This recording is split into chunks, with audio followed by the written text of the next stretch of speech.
Hi there, my name is Eros E. Bathory. Not really. For privacy reasons, my name is Eros Bathory, and today we're going to be doing something a little bit different from my usual short film video on this channel. Today we're going to start talking about the Great Fetish Iceberg. So before we get into this, I just wanted to say, for this video I'm going to only be talking about Tier 1 and Tier 2. I just want to see how this video looks, how it sounds, and just how the process of making this kind of video, how it goes. And if this gets the positive reaction that it does, then I will, you know what, I'll probably go through the rest of the tiers of this iceberg, because the tiers I'm going to be talking about, it's out of 8 to 9 other tiers. So once again, we're going to be talking about the Great Fetish Iceberg, tiers 1 and 2. I found it on Reddit, and it was made by the user Masawashi, I'm pretty sure. I didn't want to steal this without giving credit to the actual creator of this iceberg. Icebergs have been a pretty trendy thing to talk about on YouTube, and I figured, why not do my part in trying to milk this type of video, no pun intended. I think milking is on a later part of this iceberg. If you don't know what an iceberg is, first off, I'd like to ask what kind of rock you've been living under. Everyone has to have seen at least one iceberg video at some point in their lives.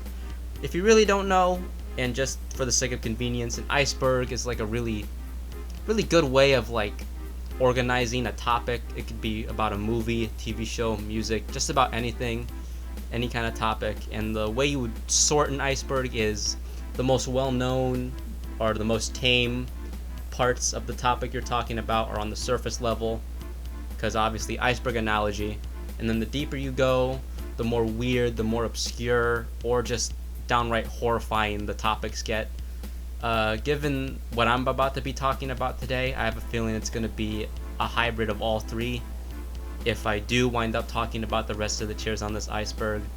So one more thing I'd actually like to clarify before we get into Tier 1 and Tier 2. The way this iceberg is organized, there's a lot of words, a lot of vocabulary, and a lot of things that are in one tier that they either mean something else that's also on the tier, or it's just they need to be grouped together to make explaining things a little more cohesive. That being said, my organization is not the best. You're gonna see that when we get to Tier 2. I just wanted to explain my sorting system before I go explaining everything. So let's get into Tier 1. What the fuck am I trying to say? So Tier 1 is referred to as pure, very obviously. This is the most vanilla that the iceberg will ever be, so enjoy the time that we're up here. There's not a lot of kinks, not a lot of fetishes up in this part of the iceberg. A lot of it is more vocabulary. You got things like romance, marriage, love, mutual love, and then all the other types of love in between. A lot of those are up here. Sex in this context is more about lovemaking. It's about the love and passion you have for your partner. So from there we got Section 2, which I refer to as just physical affection. These are things you would convey to your partner without any kind of sexual intention behind them. You got things like Eskimo kisses, blushing at your partner, giving a lot of compliments, saying I love you all the time, hand holding, pinky touches is another one that's on there. Don't really do that one a lot. And then I think the really long one was long walks on the beach. It's just showing your partner your love for them, your appreciation. It doesn't really get sexually charged until we start going into Section 3. Section 3 is what I classify as just foreplay. That being said, kissing and cuddling don't always have to have any kind of sexual intention behind them. You can use those as a form of physical affection, but they also can lead to another thing. Ear nibbles, not so much. Ear nibbling, I've never really heard of it in a physical affection kind of way. When I've had someone do that, it's been very sexually charged. Yeah, coming from experience, take it from me, a professional. Yeah, I think that's more just foreplay than it is affection. And then the most extreme that this tier is gonna get is Section 4, which I called it sex. It's just sex. Missionary is on here, and it's probably the most basic you can get with it. That being said, I'm not trying to say basic in such a negative connotation. It's just that, once again, it's very much, this tier is about passion, it's about love for your partner, You know, you don't need to have some kind of crazy, like someone carving their name into you in order to achieve release. You know, it's you and your partner expressing your love in a sexual kind of way. That being said, sex doesn't always have to be based around love. Very obviously, sex is also where we come from. It's procreation. That's how I came into this world, unfortunately. And that's kind of where leg locking comes into play on this tier. Leg locking is when you're a missionary and you're about to cross the finish line, and then for some reason you want to back out. Partner wraps their legs around you, locks you in, obviously leg locking. Then you have no choice but to cross the finish line. Stuffing stays in the turkey, I guess. That's so. I guess that's the end of tier 1. As always, very vanilla, very basic, but it holds a special place in my heart. Nothing wrong with just showing your love for once. Tier 2 is where things start to get a little spicy, if you will. I really hated saying that out loud.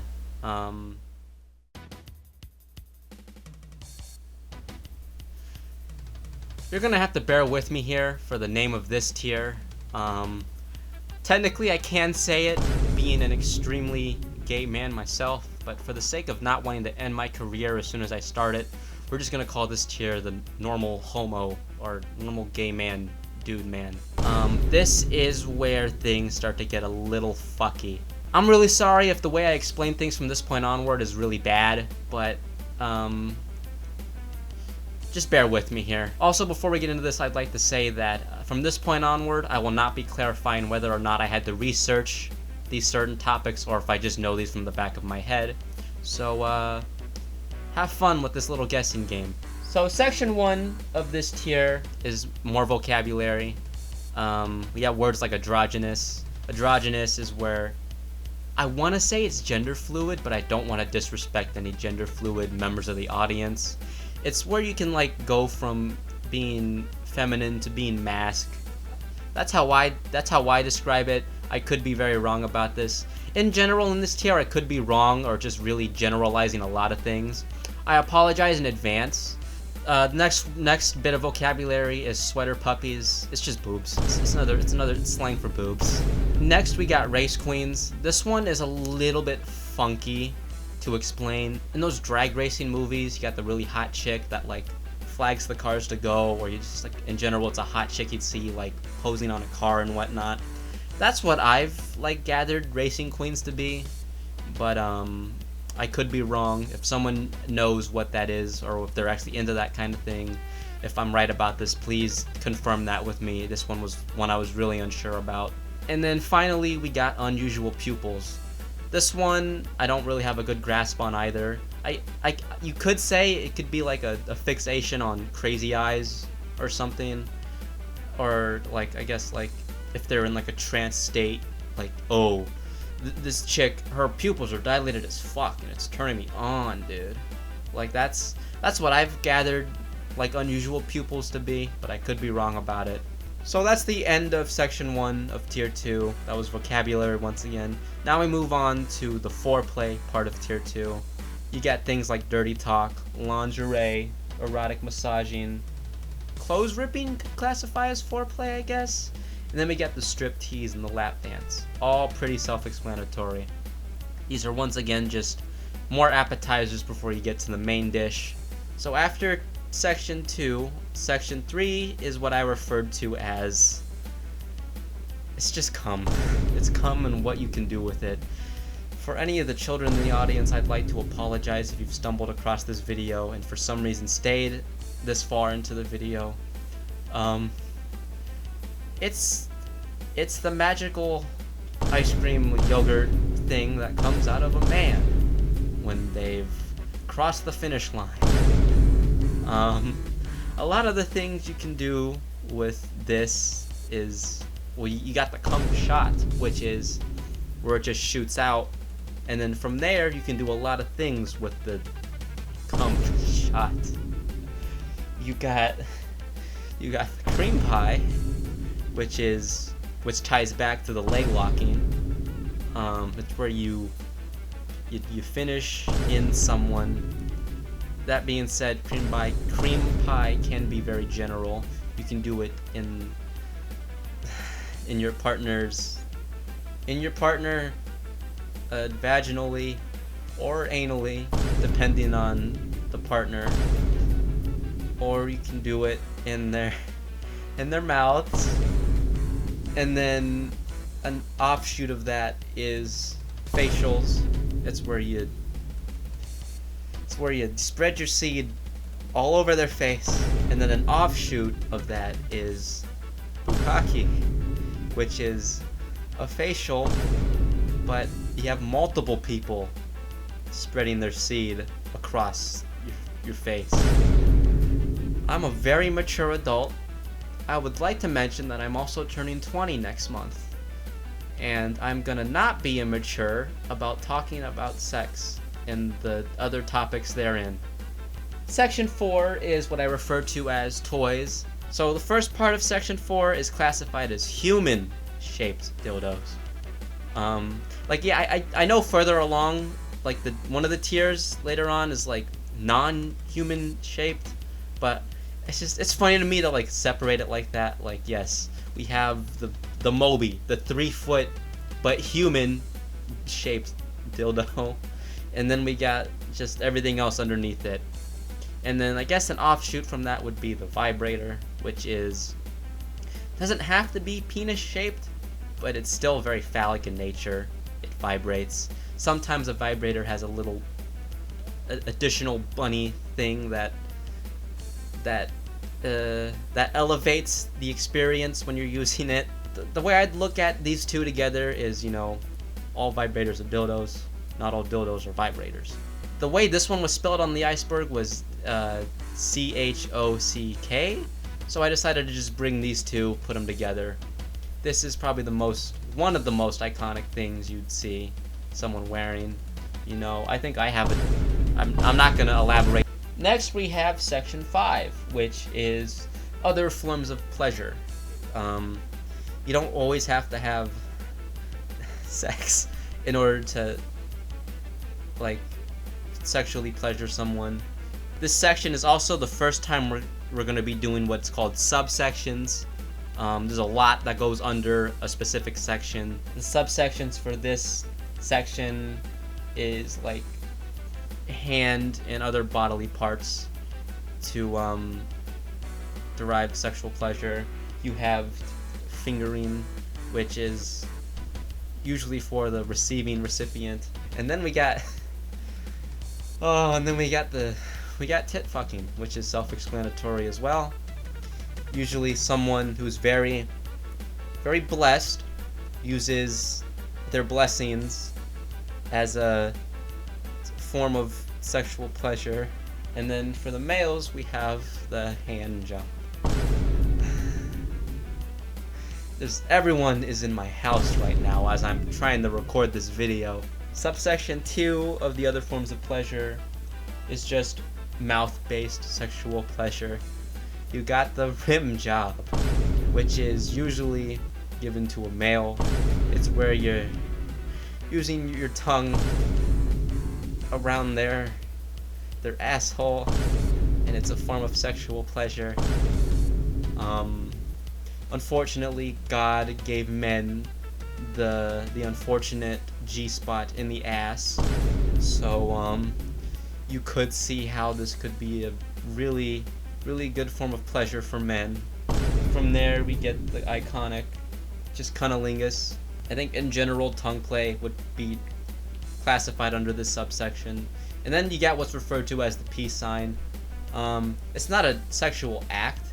It's more of like you're signaling a sexual act. You could, if I were to demonstrate, you would do this and then tongue motions. I'm not good with my tongue, so I don't want to demonstrate, but that's what the peace sign is. Moving on to section 6 is the fetish. This is where the subsections get very chaotic because a lot of things could be classified under something else, but at the same time, it just didn't feel right classifying all this stuff. Thanks to porn, we have a lot of archetypes of people, and then that branches off into its own kind of pick your own poison type of thing. So to start off, we're gonna introduce the archetypes with the MILF and the DILF. Those two are acronyms. I think that's the word, acronyms for Mom or Dad I'd like to fuck. I think generally what would classify the age range of a MILF or a DILF would be, I want to say early 30s, and then like to really push it, like early 50s. It's really hard to classify, I'm not gonna lie, because I would get ahead of myself, and then that would lead us to the G MILF and DILFs that are probably later on in this tier. An offshoot of the MILF is what's referred to as a Christmas cake. Christmas cake is an older lady that has lost her appeal. That sounds very mean, but that's what the definition of it is. And then from that point on, is where like the archetypes really go into a pick your own poison type of thing. It shoots off into, I sorted it into 3 different sections. You got race, sexual orientation, and then I guess cosplay. We're gonna start with race first, since that has the most like terms on here you would see a lot. I guess interracial, since it's on this tier, could classify as a part of this little subsection, but usually you'd hear interracial in the context of ebony, which is where you're with a light-skinned person or African American or just mandingos. I think that might be something else later on in the tier. I might be using words that are going to show up later on. So from that point on, we have the redheads, which is funny because I don't consider them people. We got the Asian, the Eastern European, and then I think it's the Brazilians. Yeah, these are all just races that people tend to fetishize a lot. Asian especially. It's really bad with the Asians, I'm pretty sure. From there, you could also look for like an archetype based on sexual orientation. You of course got the iconic gay, lesbians, gays are man to man, lesbians are woman to woman.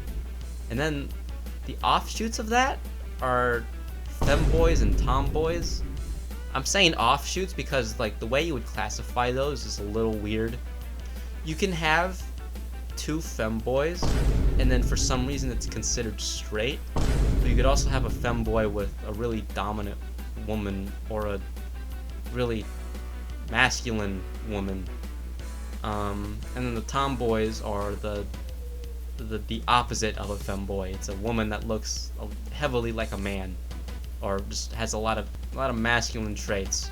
One more bit of vocabulary I'd like to put onto this subsection specifically. The subsection is scissoring, exclusively to lesbians. It's pretty self-explanatory. You got woman 1, you got woman 2, and then they just, yeah. I think the last part of archetypes is cosplay. Cosplaying is where someone dresses up as your favorite like movie character, TV show character, or just video. It's any like fictional character that you can think of. There has to be at least one kind of cosplay based thing of it. And then from there on, it only talks about maids and nurses. Those two are the types of people that are like, their job is to just take care of you. So of course, taking care of you could be used in a very different context here. So that's the archetype based fetishes you'd see. Next is what I like to call stimulation. That's what I sorted a lot of this stuff under.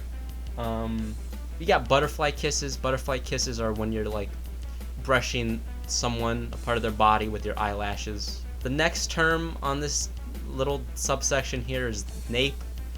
Nape is, I think the generalization of it, like the nape of your neck could be a very sensitive spot. For me it is, and then that could lead to things like lipstick marking. It could be classified as a type of stimulation because kissing on a sensitive area. We also got love biting. Love biting you could do it at the nape, but you could also like love bite and other sensitive parts that'll turn somebody on. And then from there we have of course, spanking. It's probably the most iconic thing. Everyone loves it. It's the one that everyone kind of laughs at. Actually, I can't say that. Everyone laughs at feet. And then the next thing we got here is feet. What? No. And then from there we have just hair grabbing, general hair grabbing. And then twin tails. Twin tails could be a part of hair grabbing. It's where you're in the middle of, you know, business, and then you just pull their hair. And it's like, it's a very appealing, like, method of stimulation while you're in the middle of doing taxes. Everyone knows this one too. Everyone kind of just knows all of these in the tier in general, but it's like, you know, it's, if you don't know it, then you're probably pretty boring. From that point on, subsection 4 is what I'd classify as fixations. It's basically just fixations people would have on something. This first part is going to be body parts. You know, people could be fixated on cleavage, which also has a little offshoot called the boob window. It's where it's a lot in women's fashion where there's a hole cut out where you would see said cleavage. You see it a lot in superheroes. Power Girl, for instance, is the most infamous for the boob window. You move on to ass. We got thighs. We got hips, midriff. You know, it's it'd be your belly pretty much. It's where you have a piece of clothing that reveals your belly. And then after that, we got muscular bodies. This one could honestly go either way. You got a muscular man or a really muscular woman. That being said, usually it is a man. I've never really seen anything with a muscular woman. And then after that, we got the under boob, side boob, self-explanatory. Other ways you can look at a boob. Then part 2 of the fixations, I classify it as just like fixations based on clothes. You got like garter belts, you know, something to hold up your socks. And then you just got socks themselves. You got thigh highs, stockings, fishnets. From there on, you got things like skirts, swimsuits, and bikinis. And then you got heels. But heels in this context, I guess, would just be like, you know, looking at feet, even though feet is not on this tier. I would say that heels could also classify as like a bondage thing, but I'd be getting ahead of myself. Next, we got, I think it was, we got yoga pants, wet clothes. Both of those could like be revealing parts in their own respective ways. Tight jeans is up there too with yoga pants, with how just revealing they get. And then we have, of course, the forever iconic panties and glasses. Panties in particular, people do sometimes have a fixation on just collecting them or stealing them. That being said, I don't know if I want to explain this. Panties could be in the context of used and like someone just smelling how someone's day went. So subsection 5 is like the other like terms on this iceberg that I really couldn't classify under their own little subsections. Just things like positions and other, I guess, pick your own poison type things you would look for when you're on the internet. First off, we got doggy. That's self-explanatory. It's the position where you're just, someone's on all fours, and then you got you right here, and then you just... Condoms were on this tier. I guess they could classify as a fetish. It's just where you want to play it safe when you're crossing the finish line inside of somebody and you don't want to get them pregnant, or you just want to trap the many children that just came out of you for something probably really that's on the later part of this iceberg. And then we got threesome and then DP. I mean, threesome kind of goes back. It could lead to bukkake, but threesome is where it's 3 people. Self-explanatory. It could be man, woman, or 2 women, 1 man, or just 3 women or 3 men. It could. There's a lot of ways you can go with this, the threesome.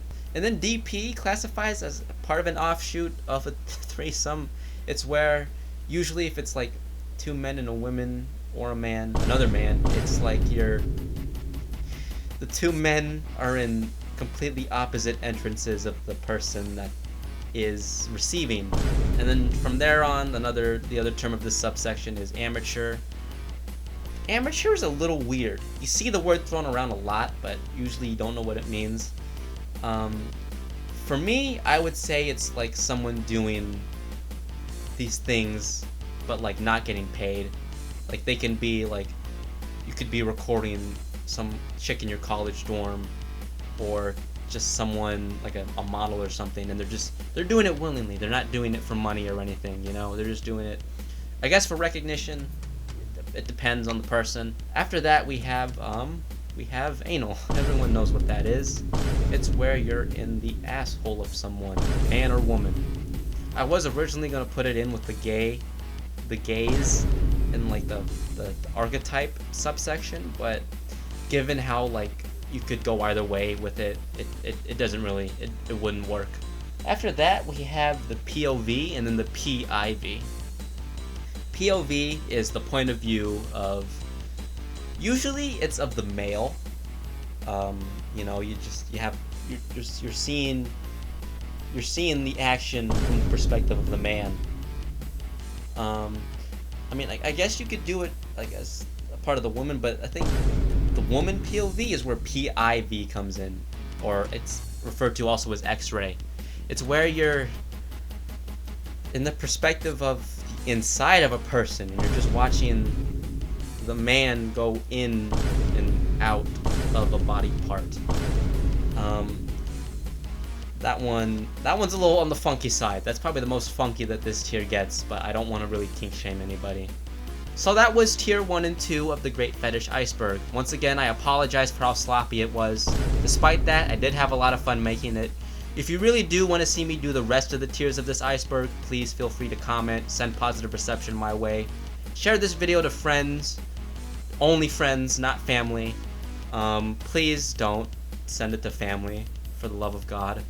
I guess I'll just see how this video turns out, and I'll hopefully see you all next time to cover tier 3, and maybe the rest of the tiers in one video. I might do it in parts like I did this one.